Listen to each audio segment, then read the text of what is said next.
শেখ হাসিনা তার ক্ষমতাকে চিরস্থায়ী করতে ২০০৯ থেকে ২০২৪ সাল পর্যন্ত ৪,০০০ থেকে ৬,০০০ ব্যক্তিকে গুম করেছিল। এদের মধ্যে সবাই ছিল কট্টর দেশপ্রেমিক। এদের মধ্যে বেশিরভাগই জামাতে ইসলামী আর বিএনপির নেতাকর্মী। শুধুমাত্র রাজনৈতিক প্রতিদ্বন্দ্বী হবার কারণেই এসব ব্যক্তিদের গুম এবং শেষ পর্যন্ত প্রাণ দিতে হয়েছিল। কিন্তু দেশনেত্রী বেগম খালেদা জিয়া ছিলেন সম্পূর্ণ ভিন্ন মেরুর একজন শাসক। তিনি স্বৈরাচারী আওয়ামী লীগের রাজনীতিবিদদের শত্রু মনে করেননি, বরং তাদেরকে পদায়ন করেছেন। অ্যাডভোকেট আমিনুল হক ছিলেন আইন অঙ্গনের এক শ্রদ্ধাভাজন নাম। সততা, পেশাগত দক্ষতা ও ন্যায়পরায়ণতার জন্য তিনি সহকর্মী ও রাজনৈতিক মহল সব জায়গাতেই সম্মানিত ছিলেন।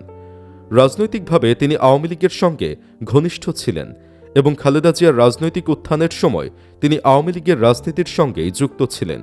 কিন্তু রাষ্ট্রীয় দায়িত্ব পালনের ক্ষেত্রে তিনি দলীয় পরিচয়ের ঊর্ধ্বে উঠে কাজ করতেন। এটাই ছিল তার সবচেয়ে বড় পরিচয়। জেনারেল এরশাদের পতনের পর দেশের রাজনৈতিক অচল অবস্থায় যখন বিচারপতি শাহাবুদ্দিন আহমেদের নেতৃত্বে একটি অস্থায়ী সরকার দায়িত্ব গ্রহণ করে, তখন রাষ্ট্রের জন্য একজন যোগ্য ও গ্রহণযোগ্য আইন কর্মকর্তার প্রয়োজন দেখা দেয়। সেই প্রেক্ষাপটেই বিচারপতি শাহাবুদ্দিন আহমদ অ্যাডভোকেট আমিনুল হককে বাংলাদেশের অ্যাটর্নি জেনারেল হিসেবে নিয়োগ দেন। এটি ছিল তার প্রতি রাষ্ট্রের আস্থার স্বীকৃতি। ১৯৯১ সালের নির্বাচনে বিএনপি জয়লাভ করে এবং বেগম খালেদা জিয়া প্রধানমন্ত্রী হিসেবে দায়িত্ব নেন। নতুন সরকার গঠনের পর স্বাভাবিকভাবেই প্রশাসনে পরিবর্তনের আলোচনা শুরু হয়। সেই সময় অ্যাডভোকেট আমিনুল হক নিজের রাজনৈতিক পরিচয়ের বিষয়টি নিয়ে নৈতিক দ্বিধায় পড়েন।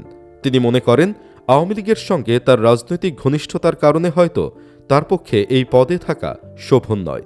এই নৈতিক দায়বদ্ধতা থেকেই তিনি প্রধানমন্ত্রী খালেদা জিয়ার সঙ্গে সাক্ষাৎ করেন এবং নিজেই পদত্যাগের ইচ্ছা প্রকাশ করেন। এই মুহূর্তেই প্রকাশ পায় খালেদা জিয়ার মহানুভবতা ও রাষ্ট্রনায়কোচিত দূরদর্শিতা।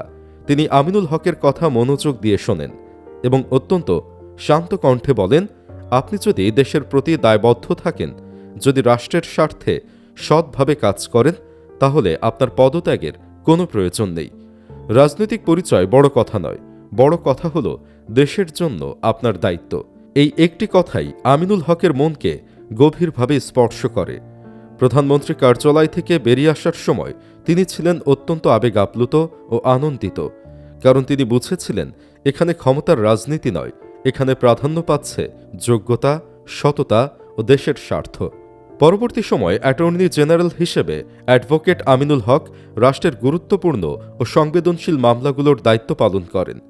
এরশাদ বিরোধী মামলাগুলো, শহীদ রাষ্ট্রপতি জিয়াউর রহমান হত্যাকাণ্ডের তদন্ত সংক্রান্ত বিষয় এবং জেনারেল মঞ্জুর হত্যা মামলার মতো জটিল ও ঐতিহাসিক মামলাগুলো তিনি নিষ্ঠার সঙ্গে দেখাশোনা করেন। এসব মামলায় তার ভূমিকা ছিল সাহসী ও পেশাদার। অ্যাডভোকেট আমিনুল হকের জীবনের এই অধ্যায় শুধু একজন আইনজীবীর পেশাগত কৃতিত্বের গল্প নয়, বরং বেগম খালেদা জিয়ার মহানুভবতা, সহনশীলতা ও রাষ্ট্রের প্রতি দায়বদ্ধতার এক উজ্জ্বল দৃষ্টান্ত। রাজনৈতিক বিভাজনের ঊর্ধ্বে উঠে যোগ্য মানুষকে সম্মান করার যে মানসিকতা তিনি দেখিয়েছিলেন, তা আজও বাংলাদেশের রাজনীতিতে বিরল ও অনুকরণীয় হয়ে আছে। অথচ শেখ হাসিনা শুধুমাত্র রাজনৈতিকভাবে বিরোধী হবার কারণে কত শত মানুষের ওপর যে জুলুম করেছে তার কোনো হিসেব নেই।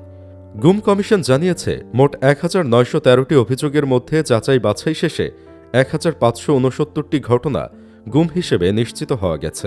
প্রতিবেদনে কিছু চাঞ্চল্যকর তথ্য উঠে এসেছে। ২৮৭ জন মিসিং অ্যান্ড ডেড ক্যাটাগরিতে রয়েছেন।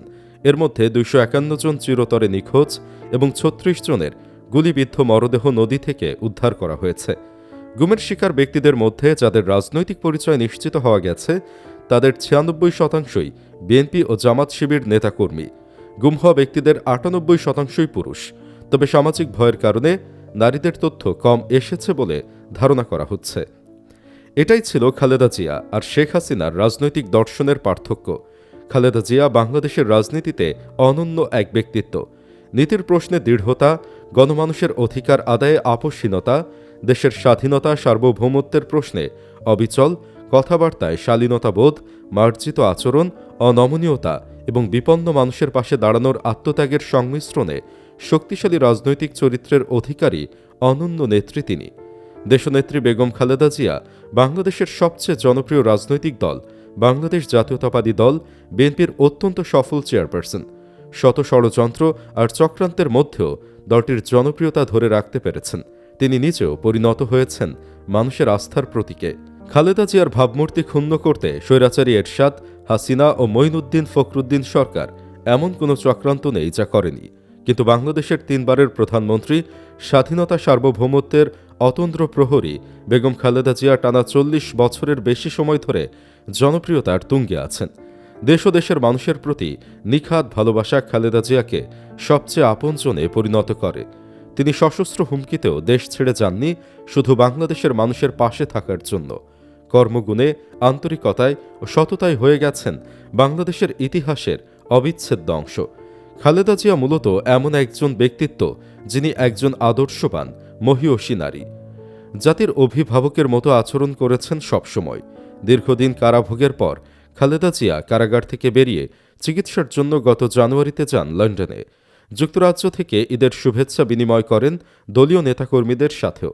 সেখানেও তিনি কারো ব্যাপারে বিষোদ্গার করেননি, কোনো রাজনৈতিক বিভক্তির কথা বলেননি, অনৈক্যের কথা বলেননি, ধ্বংসাত্মক কথাবার্তা বলেননি, উস্কানিমূলক বক্তব্য দেননি, ঐক্যের কথা বলেছেন। এটিই একজন আদর্শ কীর্তিমান রাজনীতিবিদের বৈশিষ্ট্য। সুপ্রিয় দর্শক, বেগম খালেদা জিয়াকে আপনি মিস করেন কিনা কমেন্ট বক্সে জানিয়ে দিন আপনার মতামত। ভিডিও ভালো লাগলে লাইক দিন এবং চ্যানেলটি সাবস্ক্রাইব করুন।